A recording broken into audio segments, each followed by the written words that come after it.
Você já se perguntou, por que certos desejos parecem te perseguir como sombras?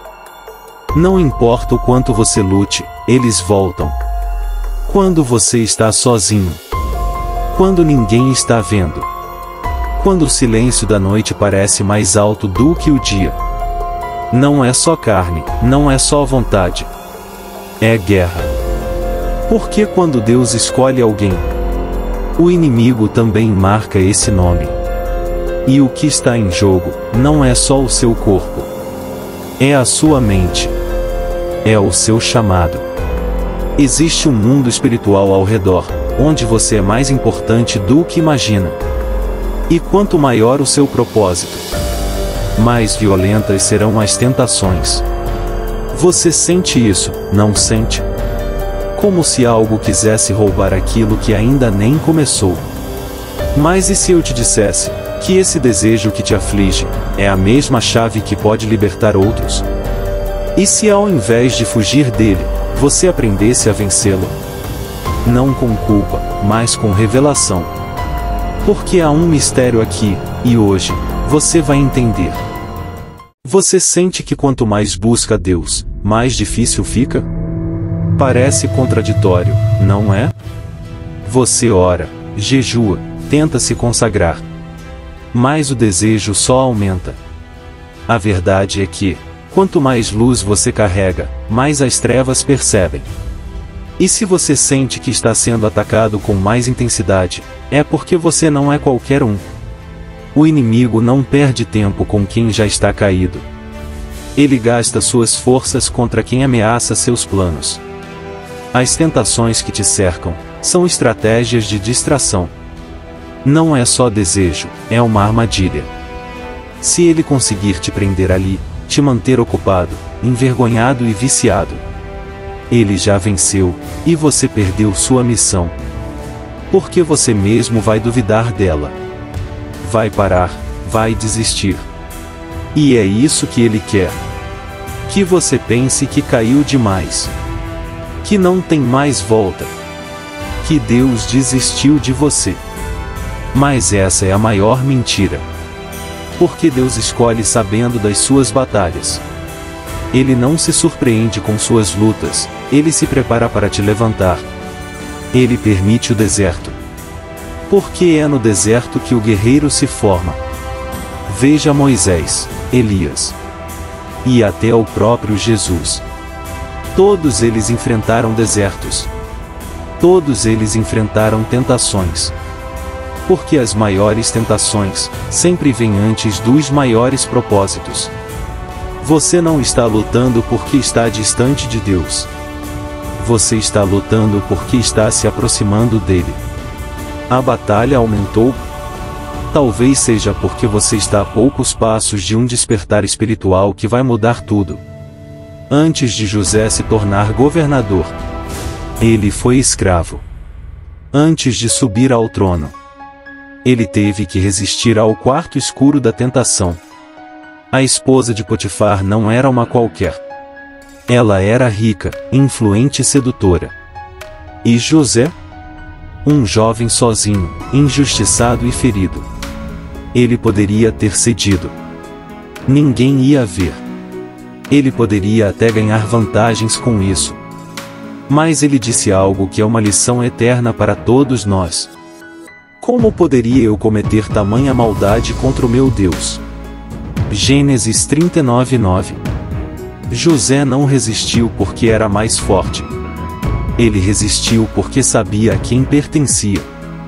A carne gritava, mas o espírito estava acordando. Ele não fugiu porque tinha medo. Ele fugiu porque tinha visão.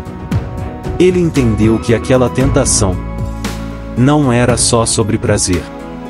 Era sobre destruir o futuro dele antes mesmo de ele começar a viver. Você percebe? O inimigo sabia que José tinha um chamado de Deus. Que ele traria a vida a um povo inteiro.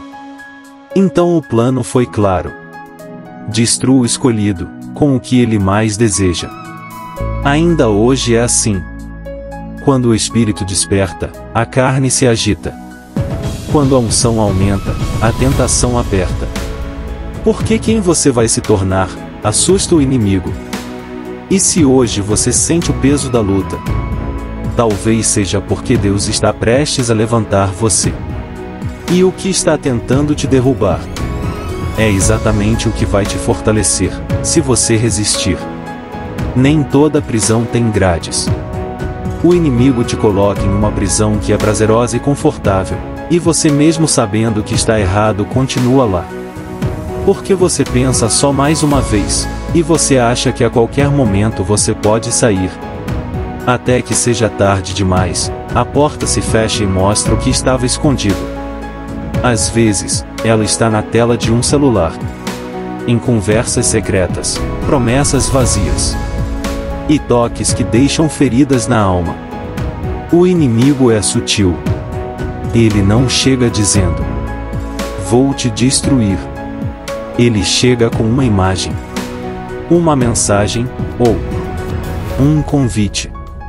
O pequeno prazer, que parece inofensivo, mas vai, pouco a pouco, drenando sua força espiritual.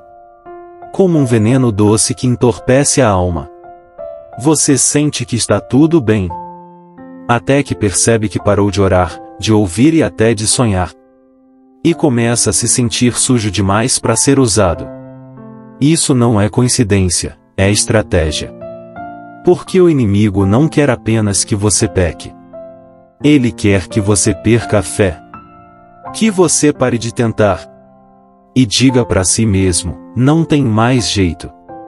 E enquanto você está preso nesse ciclo de prazer e culpa, o seu propósito está em pausa.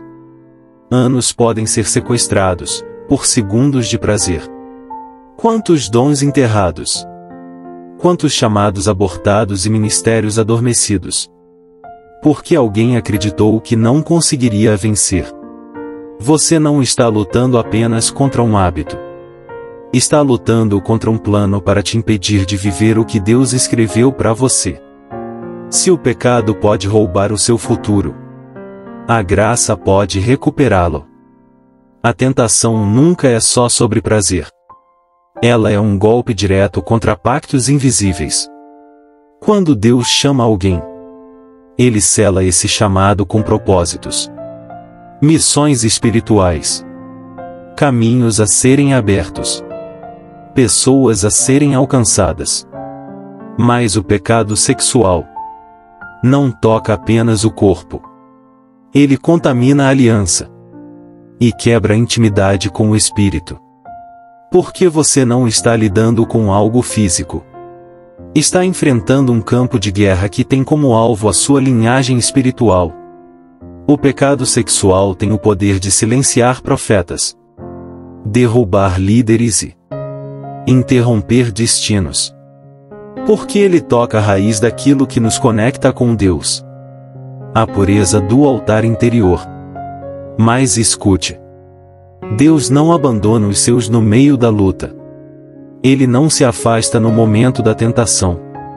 Ele permite o confronto para forjar guerreiros. A tentação não é o fim. É o campo de treinamento do céu. Onde o fraco encontra força. Onde o ferido encontra a cura. Onde o tentado se torna inabalável. Há uma dor que só quem já sentiu entende. A solidão. O afastamento de pessoas.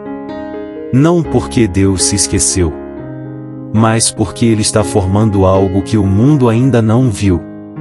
Você sente falta de amor, de toque, de acolhimento. Mas cuidado. O inimigo se aproveita do vazio do coração para oferecer prazer vazio. Carência não é pecado. Mas usá-la como desculpa para desobedecer é abrir mão do chamado. Mas e se você estiver no exato lugar onde Deus quer? Olhe para José. Antes de governar, ele foi traído, vendido e tentado. Mas no meio da escuridão, ele foi se tornando forte. Cada não que ele deu ao pecado, foi um sim que ele deu ao céu.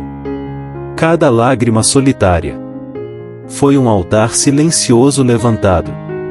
Até que, no tempo certo o céu disse, agora. E o que era preso, foi exaltado. Você não está perdendo. Você está sendo preparado. Deus está construindo algo em você, que só Ele sabe. Mas quando virem, será impossível ignorar. E se você caiu? Se você caiu em tentação ontem à noite, escute com atenção, o sangue de Jesus não foi derramado por santos perfeitos. Foi derramado por pecadores, escolhidos que tropeçaram. Por guerreiros que perdem algumas batalhas, mas nunca desiste. Ele sabia que você erraria. E ainda assim, Ele te chamou. Ele sabe que você não é perfeito. Ele te abraça como está. E começa a cura. A vergonha que você sente não é o fim. É o sinal de que ainda há vida espiritual dentro de você. O filho pródigo só precisou se arrepender. E o pai o recebeu de braços abertos. Há uma geração se levantando. Eles não têm coroa ainda. Mas já têm cicatrizes de guerras internas. São jovens que lutam. Que choram escondido, mas permanecem em pé. Que dizem não para o mundo, mesmo quando ninguém aplaude. E em breve, eles serão chamados. Porque quem resiste governa. Quem permanece fiel, herda a promessa. Quem vence a tentação, destranca destinos. Se você está ouvindo isso, não é coincidência. Você foi escolhido. Não para ser perfeito, mas para ser perseverante. O inimigo conhece seu nome. E Deus também.